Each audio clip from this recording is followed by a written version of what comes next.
Hi friends, welcome to my channel.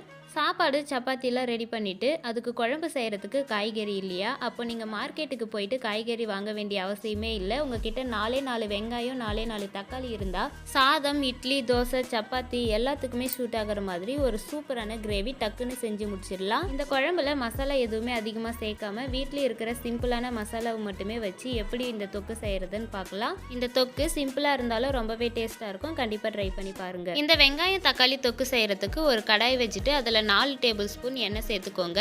எண்ணெய் சேர்த்ததுக்கு அப்புறமா அதில் கொஞ்சமாக கடுகு சேர்த்துக்கோங்க. கடுகு நல்லா பொரியட்டும். கடுகு நல்லா பொரிஞ்சதுக்கு அப்புறமா இதில் தட்டி வச்சுருக்க பூண்டு சேர்த்துக்கலாம். நான் அப்படியே தான் தட்டி சேர்த்துருக்கேன். நீங்கள் தோல் உரிச்சு கூட தட்டி சேர்த்துக்கோங்க. பூண்டு கொஞ்சம் அதிகமாக சேர்க்கும்போது இந்த குழம்போட வாசமும் டேஸ்ட்டும் ரொம்பவே சூப்பராக தூக்கலாக இருக்கும். இப்போ பூண்டு நல்லா வதக்கினதுக்கு அப்புறமா இது கூட ஃப்ரெஷ்ஷான கருவேப்பிலை ஒரு கொத்து சேர்த்துக்கலாம். ஃப்ரெஷ்ஷான கருவேப்பிலை சேர்க்கும்போது இந்த குழம்பு நல்ல டேஸ்ட்டாக இருக்கும். இப்போ இது கூட பொடியாக கட் பண்ணி வச்சுருக்க வெங்காயம் சேர்த்துக்கலாம். நான் பெரிய சைஸில் 4 வெங்காயம் பொடியாக கட் பண்ணி வச்சுருக்கேன். உங்களால் எந்த அளவுக்கு முடியுமோ அந்த அளவுக்கு நீங்கள் வெங்காயத்தை பொடியாக கட் பண்ணிக்கோங்க. அப்போ தான் நம்மளுக்கு இந்த கிரேவி நல்லா திக்காக கிடைக்கும். இப்போ அந்த வெங்காயத்தில் கொஞ்சமாக உப்பு சேர்த்துட்டு வெங்காயத்தை ஃபஸ்ட்டு நல்லா வதக்கிக்கலாம். நம்ம இந்த கிரேவியில் எந்த ஒரு பேஸ்ட்டுமே அரைச்சி சேர்க்க போகிறதில்ல. அதனால் நம்மளால் முடிஞ்ச அளவுக்கு வெங்காயம் தக்காளியை பொடியாக கட் பண்ணிக்க ட்ரை பண்ணணும்.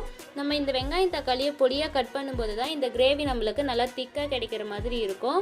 நீங்கள் கொஞ்சம் பெரிய சைஸில் கட் பண்ணிட்டீங்கன்னா அந்த வெங்காயம் தக்காளியெல்லாம் அந்த குழம்புல தனியாக நிற்கிற மாதிரி இருக்கும். நம்மளுக்கு கிரேவி திக்காக கிடைக்காது. அதனால் வெங்காயத்தை முடிஞ்ச அளவுக்கு நல்லா பொடியாக கட் பண்ணிக்கோங்க. உங்களுக்கு பார்க்கும்போதே தெரியும் நான் வெங்காயம் எந்த அளவுக்கு பொடியாக கட் பண்ணி வச்சுருக்கேன்னு. அந்த அளவுக்கு நீங்களும் நல்லா பொடியாக கட் பண்ணிக்கோங்க. இந்த கிரேவி செய்கிறதுக்கு ரொம்ப நேரம்லாம் ஆகாது. ஒரே டக்குன்னு டீ போகிற டைமில் இந்த கிரேவியை செஞ்சு முடிச்சிடலாம். வெங்காயம் தக்காளி கட் பண்ணுற டைம் தானே தவிர இதை குக் பண்ணுறதுக்குன்னு தனியாக டைம் அதிகமாக எதுவுமே ஆகாது. ஒரு 10 நிமிஷத்தில் நம்ம இதை குயிக்காக செஞ்சு முடிச்சிடலாம்.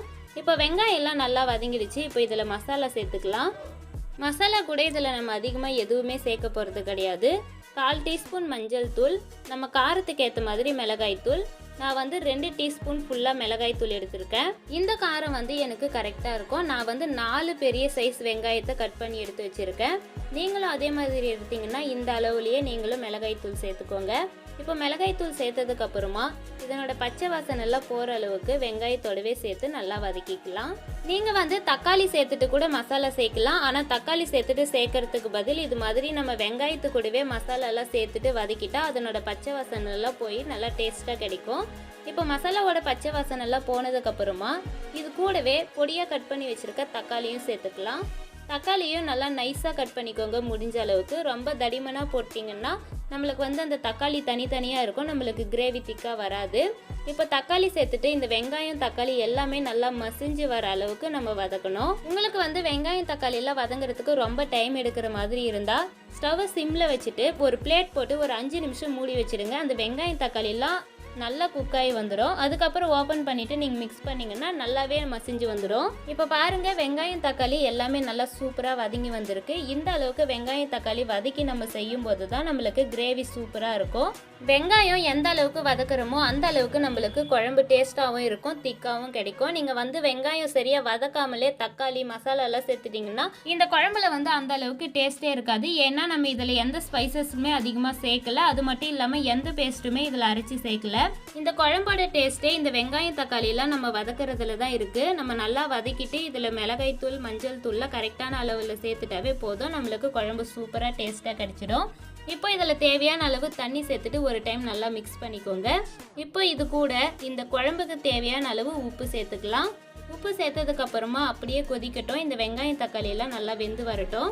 ரொம்ப நேரம் கொதிக்கணும்னு அவசியம் கிடையாது. உங்களுக்கு எந்த அளவுக்கு கிரேவி வேணுமோ அந்த அளவுக்கு நீங்கள் தண்ணி சேர்த்துட்டு அதுக்கப்புறம் அதுக்கேற்ற மாதிரி கொதிக்க வச்சுக்கோங்க. ஏன்னா நம்ம வெங்காயம் தக்காளி எல்லாம் நல்லா எண்ணெயிலே வதக்கிட்டோம். அதனால நம்மளுக்கு ரொம்ப நேரம் கொதிக்கணும்னு அவசியம் இல்லை. இப்போ பார்த்தீங்கன்னா குழம்பு நல்லா கொதிக்க ஆரம்பிச்சிருச்சு. இப்போ உங்களுக்கு ஒரு முக்கியமான விஷயம் சொல்கிறேன். நீங்கள் இந்த கிரேவியை சப்பாத்தி, இட்லி, தோசைக்கு செய்கிறீங்கன்னா நீங்கள் இதையே கொஞ்சம் நேரம் கொதிக்க வச்சு நல்லா திக்கானதுக்கு அப்புறமா இறக்கிட்டு சாப்பிட ஸ்டார்ட் பண்ணிடலாம். ஆனால் நீங்கள் இதை ரைஸ்க்கு செய்கிறீங்கன்னா கொஞ்சமாக புளி தண்ணி சேர்த்துட்டு அதை கொதிக்க வச்சு அதுக்கப்புறமா தான் சாப்பிடணும். இது அப்படியே சாப்பிட்டா கூட நல்லா தான் இருக்கும். ஆனால் நம்ம புளி தண்ணி சேர்த்துட்டு அதுக்கப்புறமா சாப்பிடும்போது இன்னுமே டேஸ்ட்டாக இருக்கும்.